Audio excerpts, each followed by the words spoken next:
I do think it's really smart to, because you could sit at home and rail against the fact that people listen to stuff on phones, which is what everybody else who does what we do does. They just get angry about it, whereas you're like, well, no, I'm going to go make that a good experience, and that's amazing. Yeah, that's what I'm doing with all the different things. It's interesting experience because there are two things that are significant for me on it. The first one is, when you're 15 and you're 14, you're 16, you're 17, whatever, you're coming up, you've got nothing to worry about. What's your life? Your life is like, is my band cool? Do I like this girl I'm going out with? And can I get in the house without my parents knowing I did drugs tonight? That I'm just making an example. For instance. And that's it. That's all you're thinking about, right? Then as life goes on, life becomes more complicated. And even your listening time is reduced because you're making records and you have to be responsible to listen to the things that you're working on and go back and change things and make them better. So you don't have the same ability to be influenced and listen. In working on some of the consumer devices where I have playlists that are focused on 60 years of music, for instance, right? So that means Calvin Harris has to work, and Weezer has to work, and Sinatra and Bing Crosby have to work, right? One's mono, one's stereo, one has 60 hertz, one has no 60 hertz. One, the bass, at that time, they thought, bass is 120, 250 cycles. They didn't even think about 5 hertz. But meanwhile, The Weeknd and Drake, all they care about is 5 hertz. I'm exaggerating to make a point. So I'm very much exaggerating. But what happens with that is that when you have a playlist like that and you're working on something, you're listening so inside because you're like inside it. You're really going inside, listening to every detail of how it's all working. That all of a sudden it's kind of like, whoa, I'm back to like when I was 17 where such and such record would come out by such and such person. And I would like just listen to it over and over and over and over and try to understand it and get inside it and like, well, I never thought about doing a reverb that does that or a delay that does that. Or I never thought about making this sound like that. Or I never thought about that kind of arrangement. Like, what do you mean the first chorus doesn't have drums in it? Et cetera, et cetera, et cetera, et cetera, right? That's the positive attribute. And then the second positive attribute is seeing again how these companies think, like the record label. How cheap can we make it? If we can find a speaker that we can pay 1 cent for it, let's get that one. You're like, but that one's not good. Yeah, but we can make more money. Yeah, but you understand that a phone or half these consumer products that we're talking about, at the root of what they are is a communication device. And that means they have to feed my ear. So you're obsessed about the battery. You're obsessed about the screen. You're obsessed about whether it's OLED screen or 4K or 8K screen. You want to make sure the battery works from here to New York. You want to make sure it does this. Maybe you want to make sure it does that. It has this app, whatever. But what about the way it sounds? Ever thought about the way it sounds? Because maybe somebody even made a kitchen video and they want to hear their baby cry, but they want to hear what the baby really sounds like. Or they want to hear the newscaster and they can't tell the difference between the NBC newscaster and the Fox one and the CNN one because they kind of all sound the same. And I can't tell if they're bullshitting me because I can't really hear the quiver in their voice, the crack in their voice. I can't hear their personality because you took it away from me. And when I watched my favorite Bruno Mars song or whoever, if I get excited because I hear Doja Cat, and when I go watch the video and I'm like, the video is really cool, but the sound doesn't match the visual, that sucks. That's the world we're in. Yeah. And I think the exciting part about them starting to think about and listening, that being Silicon Valley, is because they created the smart speaker, going all the way back to the first one, which would be Alexa, basically. And even though it's still not great, people realized, wait, kind of don't need to put my phone inside of a cup. And I can kind of hear bass. And I can also just say, play communication breakdown or play whatever. It doesn't. Kind of convenient, kind of cool. And it sounds better. And they don't have the reference of what really great consumer product is like you or I would have. and others on this call. So it's starting to wake up people's brain a little bit of like, well, maybe it should sound better. Because right now, the reason why it doesn't sound better is it's not an option. You can't go to the Apple store and say, give me an iPhone 26. They're like, what are you talking about? You mean iPhone 11, right? Oh, you want the 11 Plus.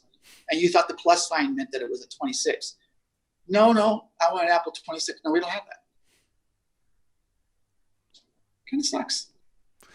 Yeah.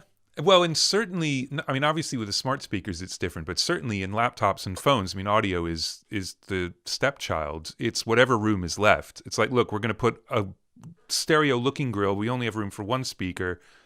There you go. Do as much DSP as you can to it, and that's it. But it is, I mean, considering, well, and it's also, in a way, hopefully, and this is, you're opening their eyes to this, none of them would have, like iTunes wouldn't have existed, Apple Music wouldn't exist, Google Play wouldn't exist if they weren't making a ton of money off of being content delivery for music. So it's not like other people have shoehorned music into their ecosystem. They have built the ecosystem themselves. So they really should care about how they present it. Well, remember, hardware doesn't exist without software. The software is the blood. You take the software, hardware means nothing. And the hardware is nothing without the software. Apple understands that. There are certain companies that understand that the symbiotic relationship between hardware and software is everything. And it's not unlike our business, where we're combining some of the older analog stuff with the new digital stuff, right? Hardware and software together. Why not? Yeah, but speaker design too now. I mean, it used to be like, yeah, it was just hardware. Crossovers, pick a driver, build your enclosure, and there you go. And I mean, none of these speakers would work without DSP. They can't possibly work. So they'd rip themselves apart with the first kick drum. You're correct. And as the DSP becomes, the smart amps, which is what they have in these devices, these smart amps look at the transducer and they measure the resistance, the temperature, the excursion, and everything, and they manipulate to protect the speaker, because you have a cheap little speaker that you're asking to do a lot. Yeah. And you can't have the speaker broke, because then the customer gives a return, and that's a black mark for the company. So the smarter all that gets, the cheaper they make the speaker. Instead of going like, wait, actually we have technology that could take a little bit better speaker and make it even like kind of better than you would expect. No. Yeah, and more margin, more money.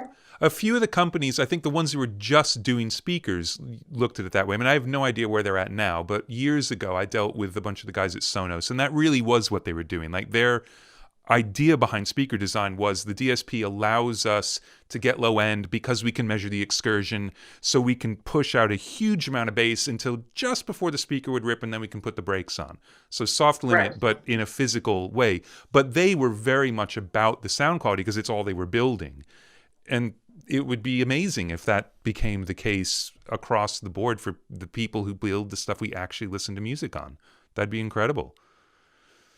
Yeah, it's an interesting thing because, some brands connect and some don't. And Sonos is built one that really hasn't connected.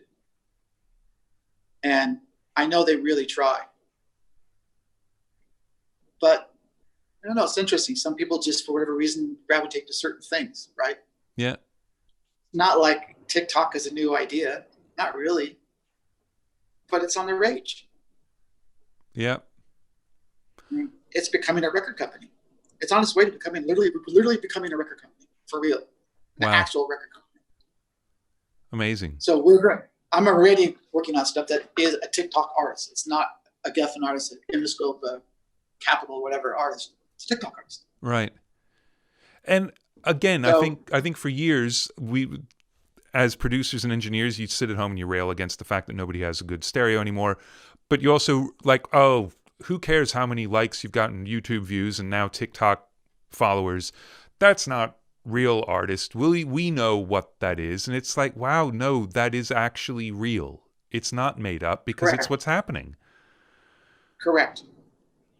The one thing I know is the very, very, very, very, very, very foundation of what we do, which is art, is defined as ever-changing. And people don't understand that. So when I hear people say like, "Oh, how it used to be," I'm like, I'm done with the conversation. Don't want to have it. There is no how it used to be. You can be affected by those things, but the story of walking through the snow in bad shoes for 10 miles, like, I don't want to hear that story. Yeah, uphill both ways. Yeah. I just don't want to hear it. It's because it's just not exciting. It's not fun. Things change. And how we make records and what tools that we have, all those things. Imagine if Mr. Fairchild didn't build a Fairchild. The Beatle record wouldn't sound like that. Toto's Africa would not exist if Yamaha didn't make the synthesizers that they made. That's about then. And Isotope comes along. And Isotope makes stuff like not like Universal and not like Waves. Well, that's fantastic. Isotope has a whole nother brain the way those guys think. Yeah. They're like nobody else. Those guys are on another planet. And I look at the stuff they're doing, like, that's really smart. And they look at things in a whole different way. Universal does a whole different thing. Waves has their things that they do. Everyone has their things that they do. Why are we not using it all? Who says it has?